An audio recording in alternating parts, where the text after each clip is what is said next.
বিষয়টা হলো কি, আমাদের ফ্যামিলিগত হিসাবে এই রকমের আমরা জামাই পাবো বা আল্লাহ আমাদের কাছে মিলাই দেবে। এবার জামাই হাদি প্রসঙ্গে মুখ খুললেন তার শ্বশুর। কি বললেন তিনি জানতে হলে ভিডিওটা সম্পূর্ণ দেখার অনুরোধ রইল। হাদির মৃত্যু পুরো দেশকে স্তব্ধ করে দিয়েছে। এমন এক তরুণ বিপ্লবীকে হারিয়ে শোকাহত গোটা জাতি। হাদি যেন আজ পুরো দেশের গর্ব। শুধু তাই নয়, হাদির শ্বশুর আক্ষেপ করে বলেন, হাদির মতো জামাই আর কোনোদিনও পাবেন না। প্রথমবার গণমাধ্যমে তিনি বলেন, আমি আমার মেয়েকে হাদির হাতে তুলে দিয়ে একেবারে নিশ্চিত ছিলাম। বর্তমান সময়ে এমন ছেলে পাওয়া সত্যিই মুশকিল।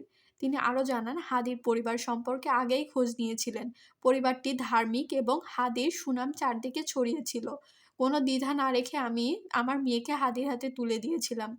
তিনি আরও বলেন, হাদি আমার মেয়েকে সবসময় ধর্মের মতো আগলে রেখেছে, সবসময় ভালো রেখেছে, সম্মান দিয়েছে।